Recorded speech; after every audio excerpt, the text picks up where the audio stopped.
Well, our first match of this episode, it's going to be David Klein taking on Zachary Lund.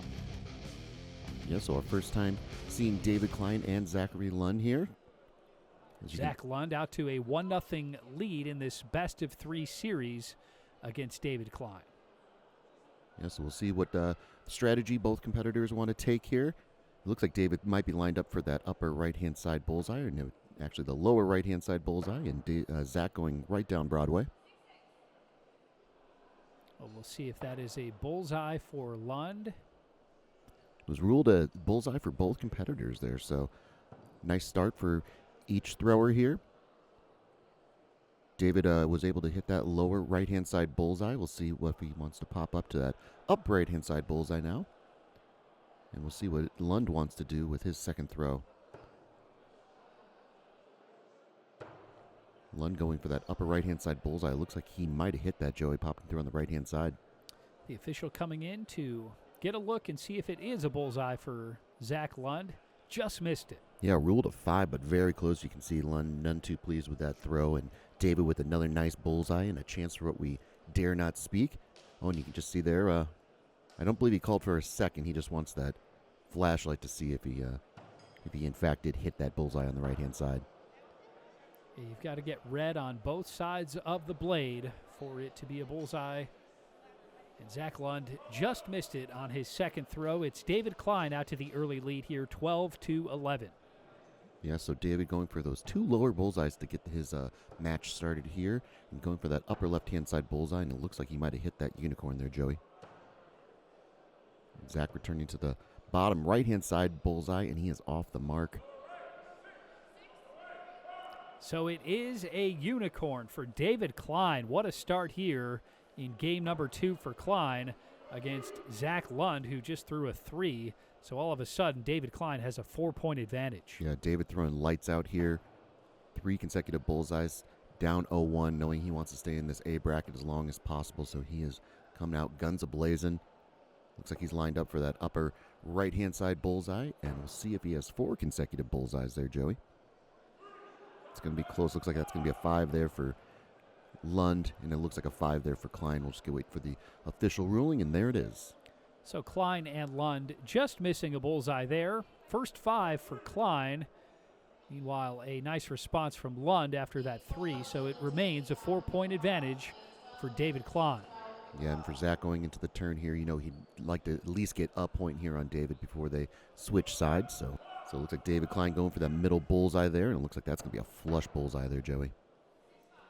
Well, what a first half here for David Klein. He wraps up the first half with another bullseye, and he will take a 5-point advantage into the second half here against Zach Lund. Yeah, David Klein throwing really well here through 5 throws. 29-24 is the score going into the 6th throw.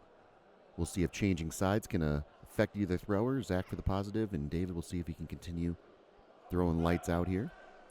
Yeah, 5 points, obviously a significant deficit, but not one that Lund can't work his way back from if Klein can cool off a little bit. You can see David going again for that lower right-hand side bullseye to get his 6th throw underway. And Zach going to the middle of the bullseye there. Plus, when you've got those kill shots available, that can always change the course of a match in a hurry.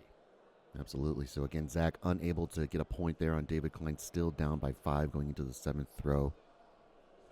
Yeah, to your point, Joey, you know, those kill shots, depending on how comfortable you are with them, great way to get back in. I like some of the early calls that we've seen from competitors going for that kill shot to really kind of change the tide here. But the way that David Klein's throwing, man, Zach has to be thinking about some kill shots.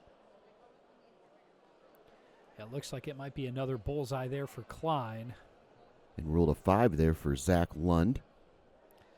So not what Zach Lund needed. David Klein extending his lead to 6. Time running out here for Lund. Yeah, we always talk about how you don't want your opponent, you don't want to have to rely on your opponent to make a mistake. And unfortunately for Zach, that's the situation that he's in right now. Down by 6. He needs David to get thrown off his game, so to speak. Here's an opportunity, it appears. Does appear to be an opportunity. That could be a bullseye there for Zach. You see a sigh of relief, and it is. So a 3-point swing right there for Zach Lund. He cuts the deficit in half. 2 throws to go. Will he go for the kill shot here? Yeah, it's an interesting call, knowing that you're down by 3. Obviously, with the way David's been throwing up into that last throw, you can't really rely on him to make a mistake.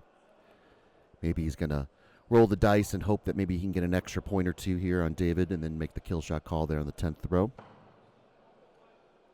But David smartly waiting for Zach to throw. Zach has to hope that's a 5. We'll see how Klein does here. He's off. Looks like he got a 5, so we'll have to see. And it's ruled a 4 there for Zach, so not popping through the top part of that blade. So Klein able to get another point here. Well, Zach has to go for the kill shot here, and indeed he will. Yeah, there's the indication going for the kill shot. David Klein's going to be staying down. Down by 4 is Zach Lund, so he needs a very, very big mistake here from David if he wants to seal this victory. Yeah, he's got to hope to hit the kill shot and then get a 4 or worse, obviously, from David Klein. So Can he hit the kill shot? He's got to get it. Yeah, we'll see here. It's going to be very close. And he is off the mark. So Zach with a 0 there. David now just going to play the board. Just has to stick into the wood. And it's a 3 there for David Klein. Well, we will have a game 3 between David Klein and Zach Lund. Great job out of Klein here in game number 2 to force a game number 3. Yeah, David did a tremendous job with his back up against the wall, down 0-1 going into the second match here. He came out through that unicorn there for his first 3 throws. And then, man, what can you say? He did have that devastating 3 there on his 8th throw, which allowed Zach to kind of come back in this match. But, I mean, David was really in control this entire time. And then for Zach, you know, he already has the victory there, so we'll be going to a game 3. But for him, he's just got to focus up, try to find that bullseye a little bit more consistently. It seemed like some of those 5s were very, very close to being bullseyes. Unfortunately for him, that 3 there on his 3rd throw really allowed David to kind of start running away with this thing. But it will come down to a rubber match. We'll see who can stay in the A bracket or who will be going down to the B. Yeah, can't wait to see how this one plays out in game number 3. We'll bring that to you later on this episode. Right now, it's time for Austin Bach to take on Sean Daniels. This will be game number 1 in this best of 3 series. Yeah, so our first chance of seeing Sean Daniels. We saw Austin Bach in our last episode. But yeah, first match, 0-0. We'll see what Sean's approach to throwing is. Looks like he's going for that upper right-hand side bullseye, as is Austin Bach.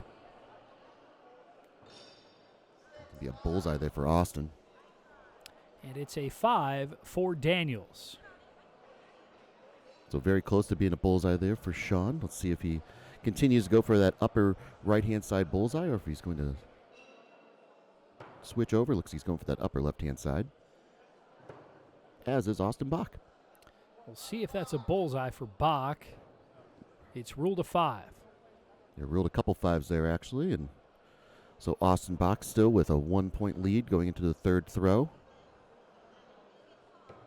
But 2 really close throws by both competitors to get this match started here. Now Daniels going on the lower outside, and so does Bach. Yeah, it looks like Austin got that bullseye, and unfortunately for Sean, he was not able to hit that 5 ring. So that is a devastating 3. Just like we saw in our first match here with David and Zach, that 3 really allows Austin Bach to be in the driver's seat. It's a 4-point advantage now for Bach. Yeah, that looks like that could be popping through in the bottom part of that blade there for Sean, and that looks like another flush bullseye there for Austin Bach. Well, a nice response there from Daniels, and another great throw from Bach. Still a 4-point game. Throw number 5 coming up. Yeah, we saw Bach in our last match or last episode, really consistent thrower. Daniel going to the middle of the board there, as is Austin Bach right before the turn. Couple of flush bullseyes there from Bach and Daniels right down the middle. It'll be a 4-point lead for Austin Bach heading into the second half. And so Austin with a nice unicorn there to seal the first half. But for Sean, yeah, he has not been off the mark by much, so he just has to make some slight adjustments and hope that he can start making up some points here on Austin Bach. We'll see if switching sides gives Daniels the opportunity to get back in it. Ooh, that could be popping through for a bullseye there for Sean on the upper right-hand side bullseye. And a nice flush bullseye there for Austin Bach. And you can see there from our action cam, Sean is off the mark. Austin Bach dialed in right now, his 4th consecutive bullseye. He's hit the bullseye on 5 out of his 6 throws, and he has a commanding 7-point lead. Yeah, this is a tremendous performance here by Austin Bach. Up 35-28. We'll see if Sean can start making up some points. That might be our first real mistake there from Austin, though. But a small mistake at that. Austin Bach is human, though. It's a 5, but no damage done. Sean Daniels with a 5 as well. He's got to start thinking about going for that kill shot. yeah, Austin was very close to hitting a 3 there. Lucky he was popping through on the bottom part of that blade. But you know what they say, Joey? Better be lucky than good sometimes. Looks like we might have a couple of bullseyes right down the center here, but it's a 5 for Daniels, another bullseye for Bach. Yeah, Bach is just locked in right now. 38-46. He's going to be contemplating a kill shot. And the kill shot is called there for Sean. No reason not to go for the kill shot here if you are Sean Daniels. And for Austin, just going to play the board. Looks like another flush bullseye, man. What a tremendous performance. Ooh, I think he might have it. He might have that. Yeah, if it's popping through on the right-hand side of that blade. He hit it. So able to get a couple points there on Austin Bach. One would imagine he's going to be calling for the kill shot again here, Joey. So Daniels keeping himself alive, hitting the kill shot. Bach with a great response with the bullseye. 6-point advantage for Bach heading into the final throw. We'll see if Daniels can hit another kill shot. We'll see, he was going for that lower right-hand side kill shot, and Austin looks like he is off the mark there for a 3. So Daniels does hit the kill shot. So unfortunately for him, he came up 1 point short. What a finish here from Daniels, but he comes up just a little short. Austin Bach with a fantastic round. He gets the win 55-54. Yeah, just a tremendous performance here by Austin Bach. He improves the record to 1-0 in this best-of-3 matchup. But, you know, as we saw early on, Joey, you know, Sean was not off those bullseyes by very much. So he just made some slight adjustments. And, you know, he did have that 3 there on his 3rd throw, which really allowed Austin to start kind of running away with this thing. But for him, he just makes some slight adjustments. He did have those 2 hit kill shots there on the 9th and 10th throw. So definitely something to build on and hang your hat on going into the next matchup. He knows that he can hang around with Austin Bach, but man, what a tremendous performance by Austin. You can see there the 4 consecutive 6s from his 3rd through his 6th throw. So it was just a tremendous performance, and we'll see if he can seal the deal. We've got much more still to come on this episode of Battle Axe. We'll be right back here on MC22.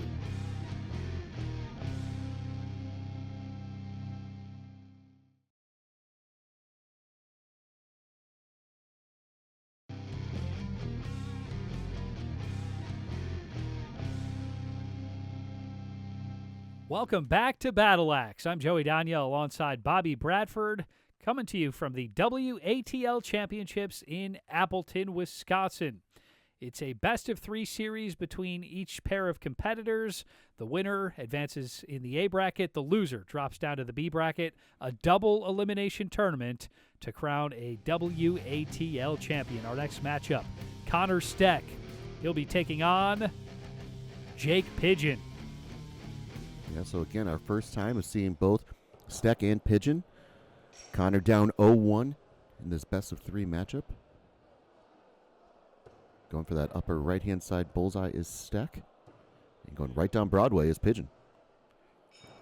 So the judge coming in to get a look and see if these are bullseyes from Pigeon and Steck. It's going to be close for Pigeon there on the, hoping that's popping through on the right-hand side.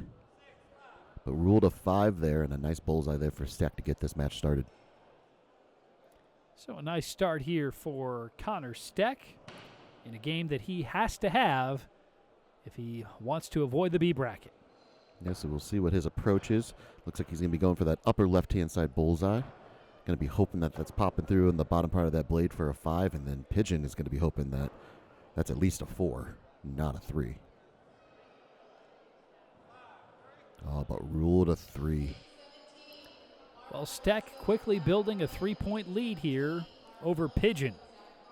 Well, just like we saw in our first two matchups too, Joey. I mean, that three so early on is so devastating because it allows your opponent to be in the driver's seat, especially if they're throwing as consistently as Steck appears to be in this match.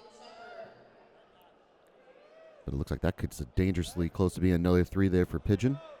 And it is. Well, a shaky start here in game number 2 for Pigeon. Connor Steck taking full advantage. Just like that, he has a 6-point lead.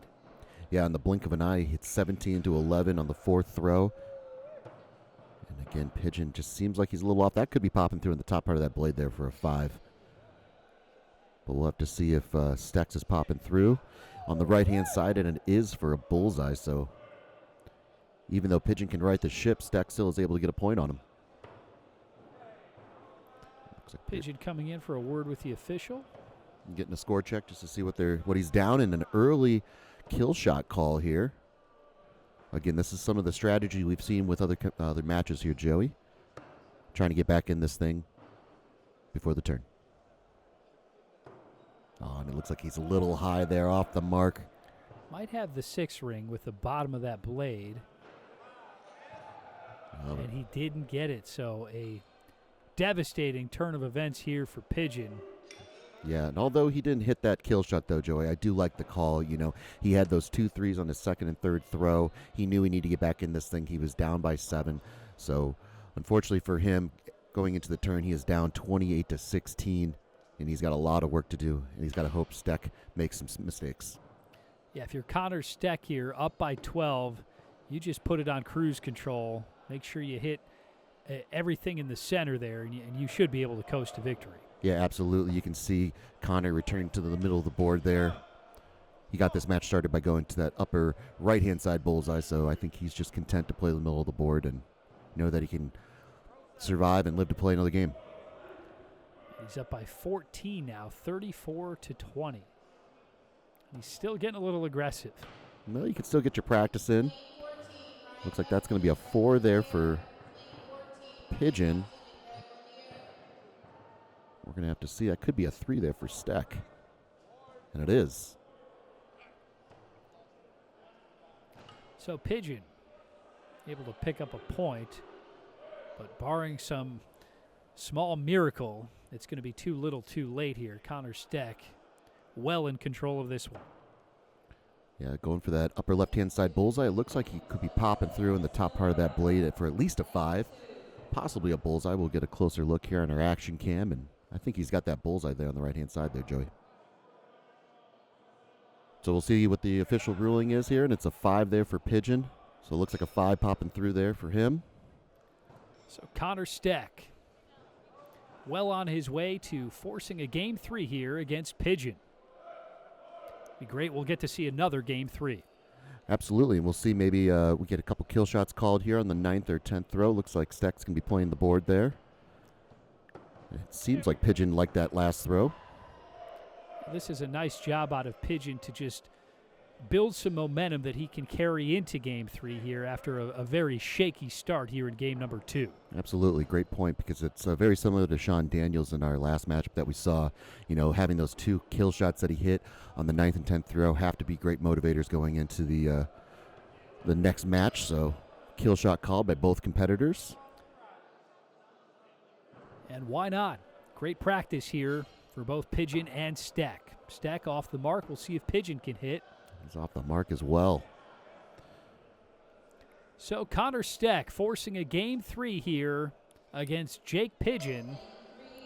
Great round here from Steck. Absolutely, yeah. He came out guns a-blazing here. You can see he had 3 bullseyes there in his first 5 throws and followed up the turn with a nice bullseye as well. He did have a couple 3s there on his 7th and 9th throw, but that was kind of after the game got a little out of hand. And for Jake Pigeon, you know, he just got kind of stuck behind the 8 ball a little bit. You know, on that 2nd and 3rd throw, he had those 2 3s, which really allowed Connor to start to run away with this thing. But I do like the aggressive call of going for that kill shot there on the 5th throw, trying to get back in this game just somehow. And unfortunately for him, he was off the mark, but I do like the aggressive call. He did have that nice bullseye there on his 9th throw, and then again going aggressive, getting that kill shot there on the 10th throw. So we'll see what the rubber match determines, but this should be another great matchup. Well, earlier here we saw David Klein put himself in position to play a Game 3. Here's an interview with Klein on his progression as a thrower. Well, so it started as just throwing. I mean, hey, it's fun time with friends. And then that kind of morphed into, hey, I'm kind of good at this. And then it turned into, hey, I think I can make those axes. So I became a maker in the community. I've been doing it for 4 or 5 years now. And it's just turned into this crazy, ridiculous hobby that brings it all over the place. Well, axe throwing has taken David Klein far. We'll see how he fares here in a critical game number 3. Yeah, it was a tremendous performance by him in his first matchup, and I'm excited to see this next match here. David Klein ready to go here in game 3. He'll be taking on Zachary Lund. Yeah, so here we go in a rubber match. 1-1 for each competitor. We'll see if David Klein starts off hot like he did in his first matchup here. He had 3 consecutive bullseyes to get that match started and ended up with 4 out of the 5 there on his first 5 throws. Going to that lower right-hand side bullseye. And Lund returning right back to the middle of the board there. Looks like that's going to be a 5 there for Lund. And a 5 there for David as well. So a couple of 5s from Lund and Klein. Klein, as you mentioned, Bobby, was red hot to start the last match. Sometimes when you start hot, it can just be too much to overcome for your opponent. Well, and then having your back up against the wall as well, you know, that was a huge thing for David as well. He knew he needed to come away with a victory in that game. Maybe there's a little more pressure that's relieved a little bit. Yeah, it seems like a lot of these competitors perform the best when they've got their back up against the wall. Sometimes pressure can really bring the best out of you. Absolutely, and the pressure is on Zach Lund right now. He did have the 1-0 lead here, and he left the door open for David Klein to tie this thing up. So a nice bullseye there for Lund on his second throw to take a 1-point lead going into the third throw. David Klein and Zach Lund taking their time here on throw number 3. Looks like that might be a 3 from Lund. Crucial ruling here. Well, you can see there from the side cam, it's popping through in the bottom part of the blade there for a 5 for Lund, but a bullseye there for Klein to get that point back. So after 3 throws, we're all tied up here in game number 3 between David Klein and Zach Lund. 16 all. Yeah, I think this is the performance Zach was expecting out of his second matchup here, but as it stands, we're in the rubber match and all tied up.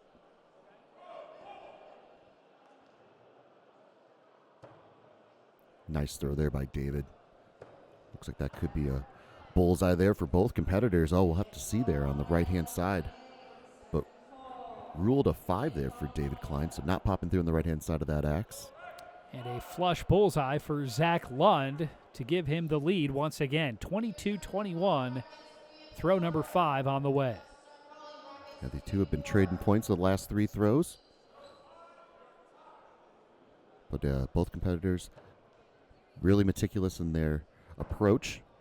Yeah, they've been taking their time, and they've been awfully sharp here in the first half of this one. Looks like a flush bullseye there from Klein.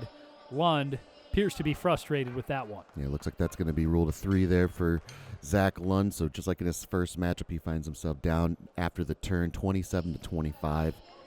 The difference this time is he's within a couple of points. Correct. So plenty of time for Zach Lund to get right back in this one. We'll see if David Klein can close it out. Yeah, so David did a tremendous job in their the first match that we saw of just keeping the pedal to the metal and keep putting those positive points on the board. He really didn't leave the door open for Zach to come back in this match. We'll see if that's the case in this rubber match here, but that looks like another bullseye there for David. Let's see. Oh, but ruled a 5, so not popping through on the right-hand side of that blade. And it is a bullseye for Zach Lund, so he gets back within a point now. Yeah, this is a great position here for Zach right now. He got that 1 point back. And now he just needs to keep putting positive points to the board. It's not likely that David Klein's going to be making any big mistakes here. 4 pressure-packed throws coming between Lund and Klein. Nice throw from Klein. We'll see how Lund responds. Looks like Lund is going to be off the mark. He's going to be hoping that that's popping through on the left-hand side of his blade for a 5. See if this is a bullseye for Klein. Oh, yeah. Well, a devastating turn of events here for Lund. It's a bullseye for Klein, a 3 for Lund.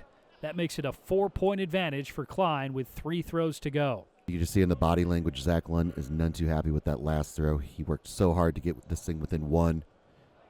And with the 1 throw of the axe, he's down by 4. But again, we always talk about you have to be a goldfish here, so you have to forget that last throw you had and focus up on the board. Yeah, this one far from over if Lund can get a break, and he might have it right here. Yeah, he might have it, and unfortunately for him, just when David makes a mistake, Zach throws a 2. Wow.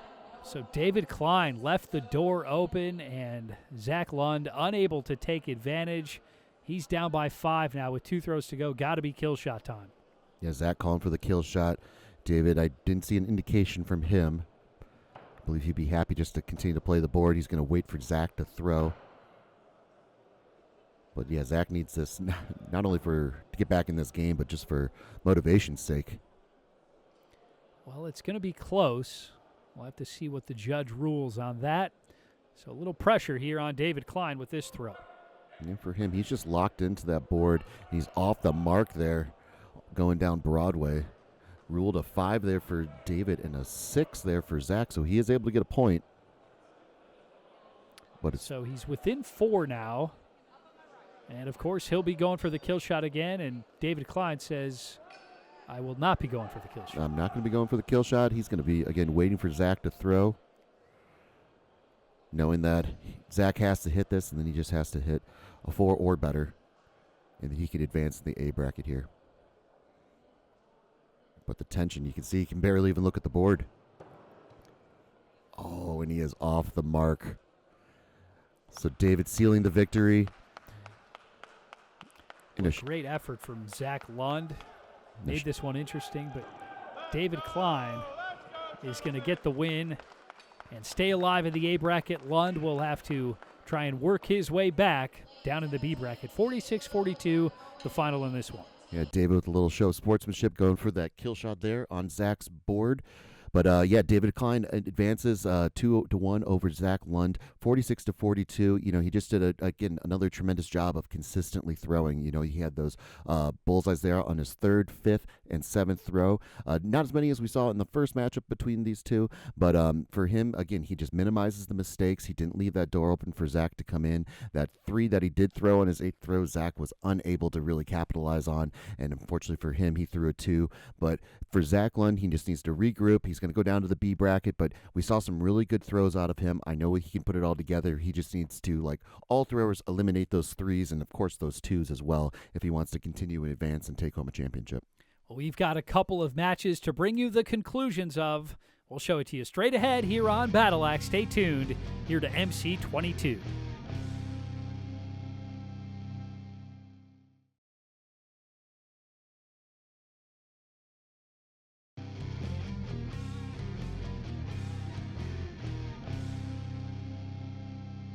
Welcome back to Battle Axe. Joey Dania alongside Bobby Bradford at the Fox Cities Exhibition Center in Appleton, Wisconsin for the WATL World Championships. It's a double elimination tournament to crown a World Axe Throwing League champion.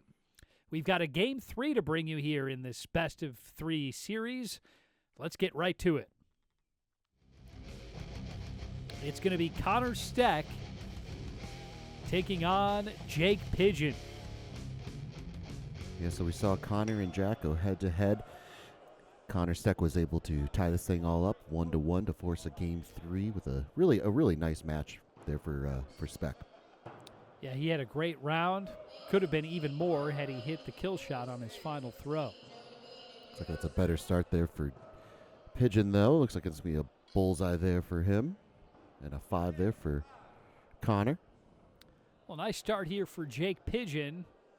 We mentioned in game number 2 how he was creating some positive momentum in the second half, and it looks like he's carried that into game 3 here. Definitely was able to carry it over, and looks like Steck is going to be off the mark, and we're hoping that that's a 5 popping through. And a very similar throw is Pigeon as well. Couple of 3s there from Steck and Pigeon. Pigeon unable to take advantage of the opportunity that was presented to him. But he's still got a 1-point lead here in game number 3 against Connor Steck.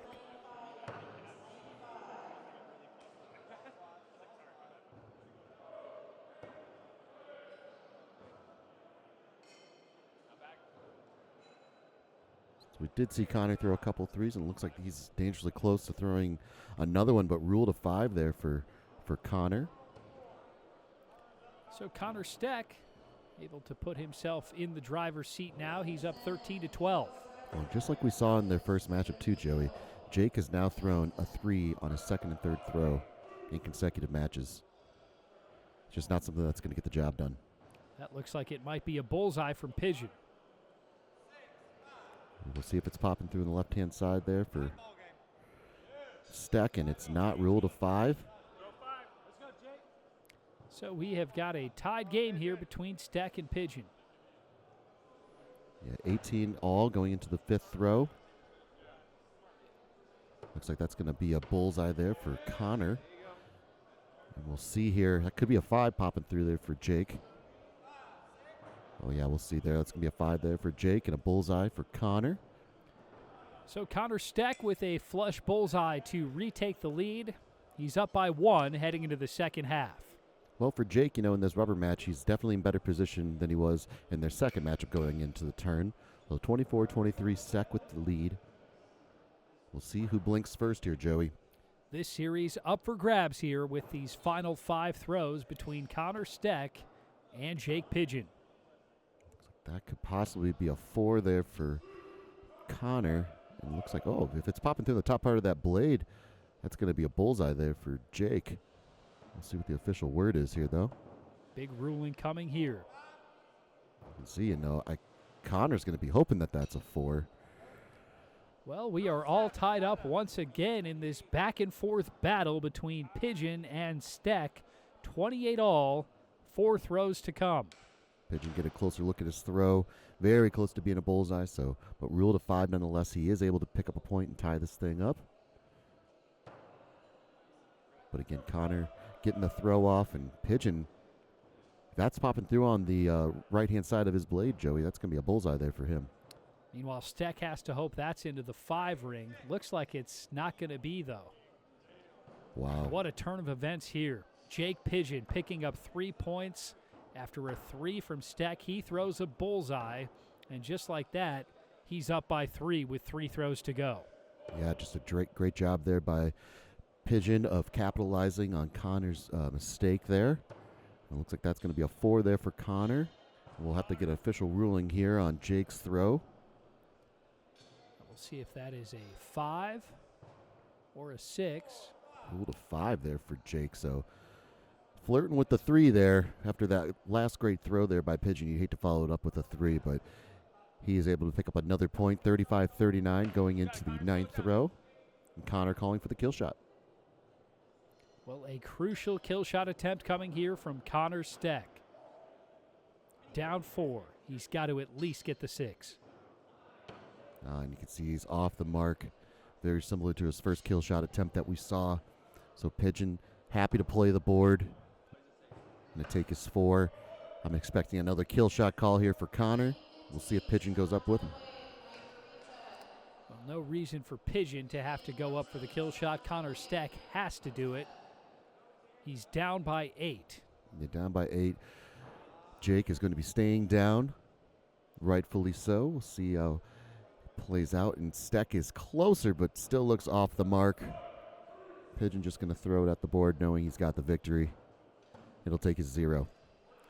What a nice bounce-back performance from Jake Pigeon here in game number 3 to take the series against Connor Steck. 43-35, the final here in Game 3. Well, and you said it, Joey. It really was a bounce-back performance here by Pigeon. We saw him in their first matchup and the second matchup of their best of 3, but the first matchup that we saw, Jake just he got a little rattled there on his second and third throw and just was never able to come back. He did have that aggressive kill shot call there on the 5th throw, but in this matchup, he also threw a 3 on his second and third throw as well, but unfortunately for him, he was able to rebound, had a nice bullseye there on his 4th throw, and just was really able to capitalize on Connor's 3 that he threw on the 7th throw, and he really didn't look back after that. So kudos to him, way to rebound, and he advances the A bracket. But from what we saw with Connor as well, he'll be going down to the B bracket, but he's got a lot of great throws. He's a tremendous competitor, and I'm sure we're going to be seeing him again.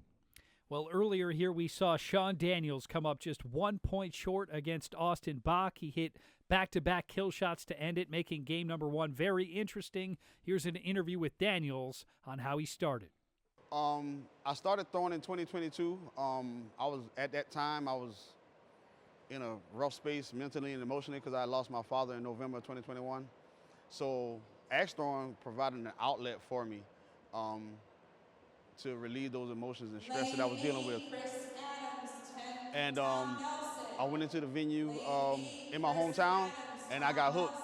And so that started to drive my competitive nature, and here I am today. What an inspirational story from Sean Daniels, picking up the game of axe throwing shortly after losing his father, and here he is competing for a WATL championship. Yeah, just a tremendous story and a tremendous competitor as well, Joey.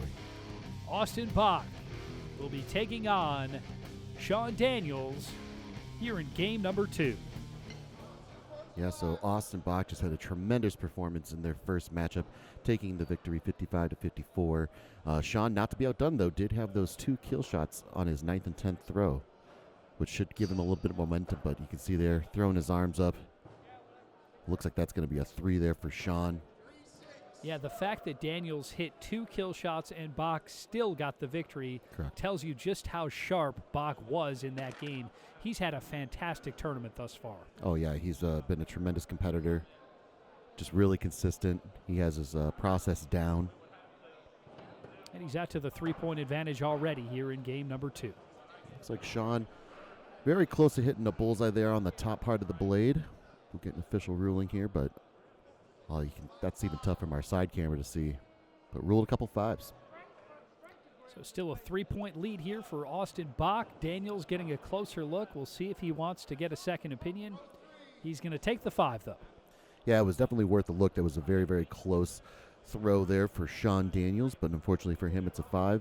Fortunately, though, for him, he didn't lose any ground to Austin. Looks like that's going to be a 5 for Austin Bach. And we'll get a closer look here, but ruled a 5 there for Sean. You see there from the side cam, it's popping through the left-hand side of that blade. So it remains a 3-point advantage here for Austin Bach, 16-13 after 3 throws. Yeah, for Austin, a little shakier than in the first matchup, but still putting together tremendous throws. You see Sean just resetting here a little bit. Yeah, Sean Daniels still right in position to get this one because Bach, as you said, Bobby, has not been as sharp as we've typically seen him in this tournament. That looks like it might be a bullseye from Daniels. And it is. It's ruled a bullseye there, so able to get a point on Austin Bach. So it's now a 2-point lead for Austin Bach with throw number 5 on the way.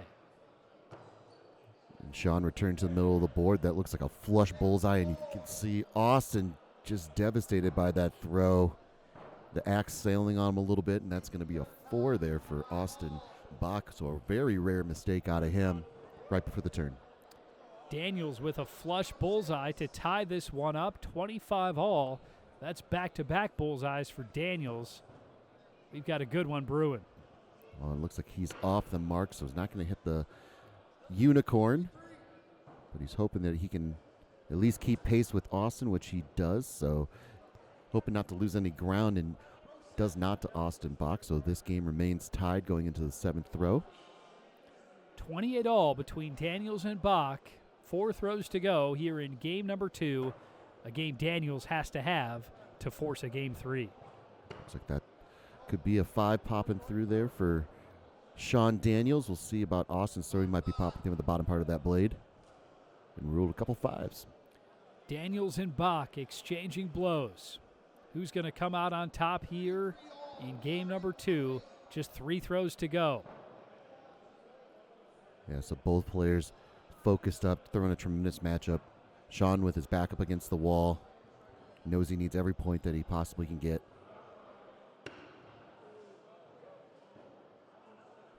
Looks like that's going to be a nice flush bullseye there for Austin Bach. Well, Austin Bach back in the lead after a flush bullseye right down the center. Daniels just missing the bullseye. Would you say that he's Bach in the saddle again, Joey? Good one, Bobby. 2 throws to go now. We'll see if Bach can maintain that lead. Yeah, so both competitors going to be playing the board still. No kill shot attempts called. Let's see, and Bach waiting for Daniels to throw. Daniel throws his hands up in the air. And we'll get an official ruling, but a couple threes, very close to for Bach to be a 4, but down by 1. You can see the call there already from Daniels going up for the kill shot. So Daniels is going up. The question is, will Bach as well? He is. It's going to come down to the kill shot. Yeah, and so this is an interesting call here for Bach, knowing that he has a loss to play with here, but very confident in his kill shot. We'll see, that's very close. Maybe a 6 there for Daniels if it's popping through the left-hand side of the blade. And Bach is off the mark. This is a crucial ruling here. Daniels just missing the kill shot that would have forced a game 3. It's Bach hanging on to get the win by 1 point here, sending Daniels down to the B bracket. Bach remains alive in the A bracket. Yeah, Bach with the sweep there, but, Joey, as we saw in this matchup, Sean Daniels did a really nice job of capitalizing on that 4 that Austin Bach threw on that 5th throw. He just wasn't able to seal the deal and force a rubber match in this best-of-3 matchup, but for him, he's going to go down to the B bracket. We saw on his first matchup with those back-to-back kill shots that he's very good at throwing those. He was off the mark there on his 10th throw in this one, but unfortunately for him, he started off that match with a 3, and then he had a 3 there on his 6th throw, which really kind of put him behind the 8 ball. But for Austin Bach, what a tremendous competitor. He started off this match again with another bullseye. He only had another bullseye there on this 8th throw, but man, he's a very consistent thrower, and those high-pressure throws seem to be very comfortable for him. Well, for Bobby Bradford and the entire MC22 crew, this is Joey Dania signing off from Appleton, Wisconsin. We'll see you next time here on Battle Axe.